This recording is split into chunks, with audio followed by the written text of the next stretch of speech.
అందరు గమనించండి. దేవుని వాక్యాన్ని భయభక్తులుగా చదువుకుందాం. 1 పేతురు 3వ అధ్యాయం 9వ వచనం.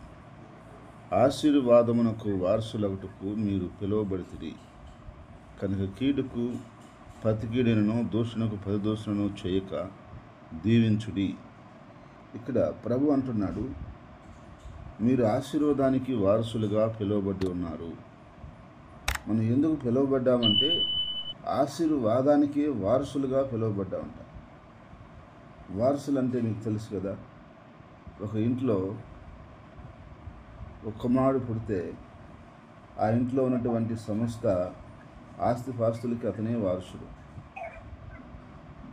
అతనిలో ఆ ఇంట్లో ఏమున్నప్పటికీ, ఎంత కలిగి ఉన్నప్పటికీ, ఏమేమి ఉన్నప్పటికీ వాటన్నిటికీ అతనే వారసుడు.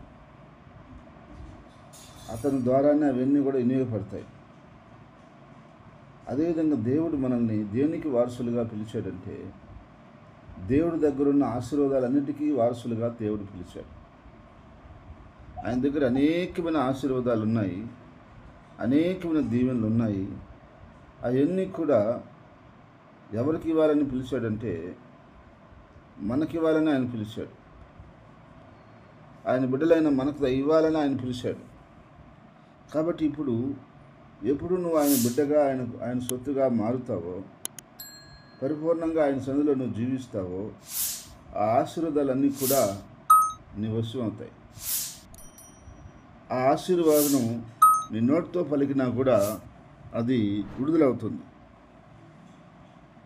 అందుకని ఎవరిని మన నోటితో దూషించొద్దని, శపించొద్దని అంటూ దీవించండి అంటాడు.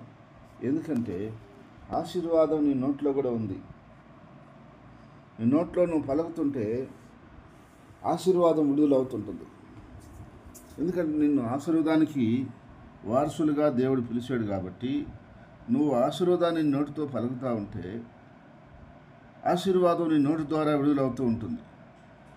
ఈరోజు చాలామందికి ఆ విషయం తెలియదు. నీ నోట్లోని ఆశీర్వాదం ఉంది. నీ బిడ్డల గురించి కానీ, నీ కుటుంబం గురించి కానీ, సంఘముని గురించి కానీ, ఎవరి గురించైనా నువ్వు పలకాల్సిన మాట ఆశీర్వాదపు మాట పలికితే దేవుడు నిన్ను ఆశీర్వాదానికి వారసుడిగా, వారసురాలుగా చేశాడు. కాబట్టి ఆ ఆశీర్వాదం నీ నుంచి బయటకు వస్తుంది, నీలో నుంచి బయటకు వస్తుంది. అందుకని ప్రియ సహోదరి సహోదరుడా, ప్రతిరోజు నీ కుటుంబాన్ని నువ్వే దీవించుకోవాలి. నీ బిడ్డలను నువ్వే దీవించాలి. నీ కలిగిన సంస్థ నువ్వే దీవించాలి. ప్రతి సంఘ బిడ్డను నువ్వే దీవించాలి. సేవకుని నువ్వే దీవించాలి. ఎందుకంటే నీ నోట్లో దేవుడు ఆశీర్వాదం ఉంచానని చెప్తున్నాడు. 1 పేతురు 3:9 మీరు ఆశీర్వాదానికి వారసులుగా పిలువబడ్డారంటాడు. కాబట్టి మనం ఆశీర్వాదానికి వారసులుగా పిలువబడి ఉన్నాం. ఆశీర్వాదాలన్నీ మనకు దేవుడు ఇవ్వాలని ఆయన ఇష్టపడి ఉన్నాడు. అలాంటప్పుడు ప్రభు కొరకు నమ్మకంగా మనం జీవిస్తే ఆ ఆశీర్వాదాలన్నీ మనమే అనుభవించుటకు హక్కుదారులుగా ఉంటాం. అందుకని మనము మన నోటితో దూషించటమనను, శపించటమనను చేయటం అనేది మనకు మంచిది కాదు. ఎందుకంటే మన నోట్లో ఆశీర్వాదం ఉంది. ఆశీర్వాదాన్ని పక్కన పెట్టి మనం ఎందుకు దూషించాలి?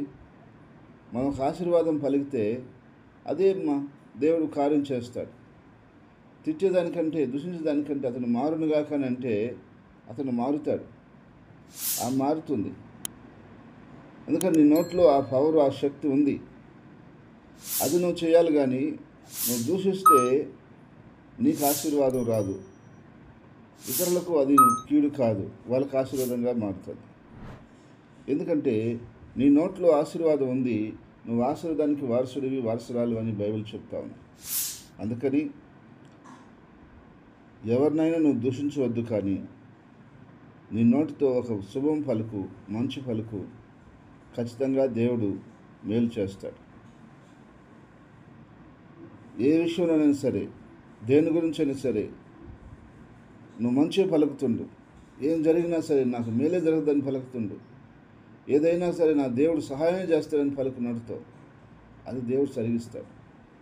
అయితే అంతేకాని నువ్వు కీడుని పలకవద్దు, దూషణ పలకవద్దు, శుభాన్ని మాత్రమే పలుకు.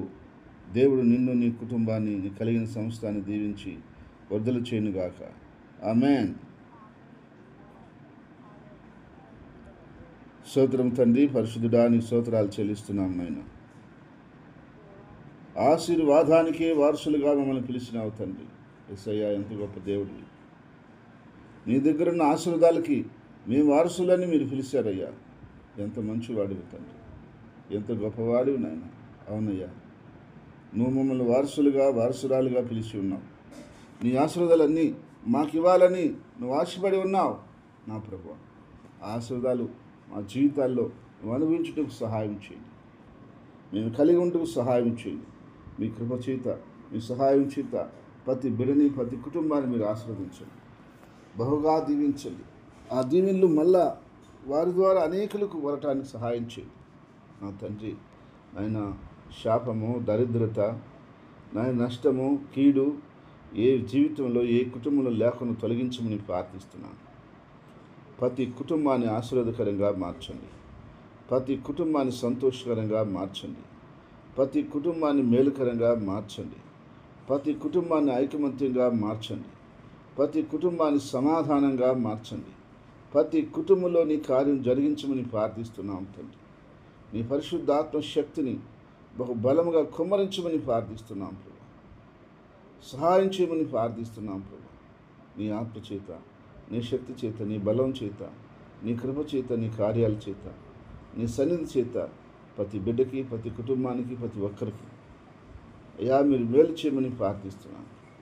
కృప చూపించమని ప్రార్థిస్తున్నాను. అయ్యా నువ్వు కనికరించమని ప్రార్థిస్తున్నాను.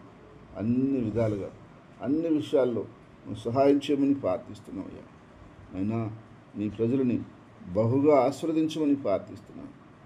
ఏవేవి కొదువులు ఉన్నాయో, ఏవేవి అవసరాలు ఉన్నాయో, ఏవేవి ఇబ్బందులు ఉన్నాయో ఇవన్నీ కూడా సరిచేయమని ప్రార్థిస్తున్నాను. అవన్నీ కూడా నేను తీర్చమని ప్రార్థిస్తున్నాను. నీ నామల విడుదల దయమని ప్రార్థిస్తున్నాను.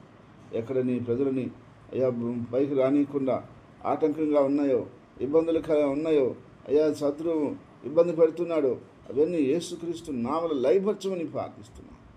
శేఖర శక్తుల్ని, మంత్రశక్తుల్ని, సుదర శక్తుల్ని, చాతుర్య శక్తుల్ని, చిల్లంగ శక్తుల్ని యేసుక్రీస్తు పేరిట లయపరుస్తూ బంధిస్తున్నాం తండ్రి. నిశ్చయంగా నీ పరిశుద్ధ ఆత్మ ద్వారా ప్రతి బిడ్డని, ప్రతి కుటుంబాన్ని మీరు అన్ని విషయాల్లో బలపరిచి, దీవించి, విస్తరింప చేయమని, సరిహద్దులు విశాలపరచమని ప్రార్థిస్తున్నాను నా తండ్రి.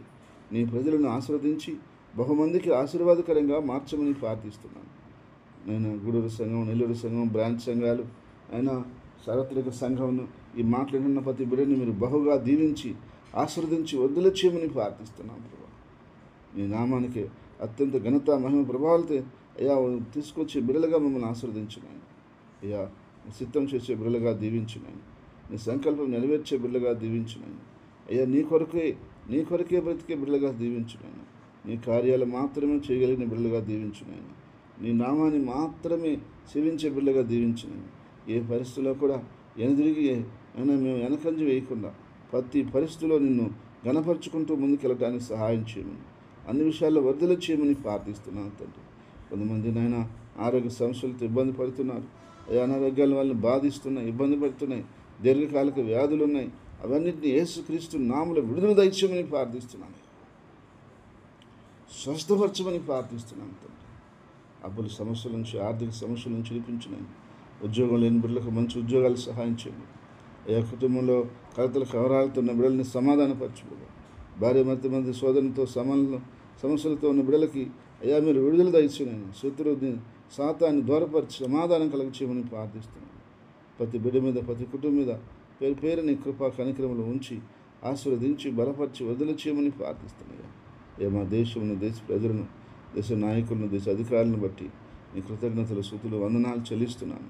దేవా ప్రతి బిడ్డకి, ప్రతి కుటుంబానికి మీరు తోడై రక్షణ కలిగించి ఆశీర్వదించి కాపాడి మా దేశంలో శాంతి భద్రతలు దయచేయమని ప్రార్థిస్తున్నాను.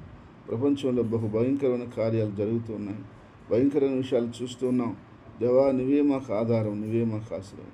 నీ ప్రజల్ని, నీ బిడ్డలను నువ్వే కాపాడగల దేవుడు కనుక నువ్వే కాపాడి నడిపించమని ప్రార్థిస్తున్నాం ప్రభా.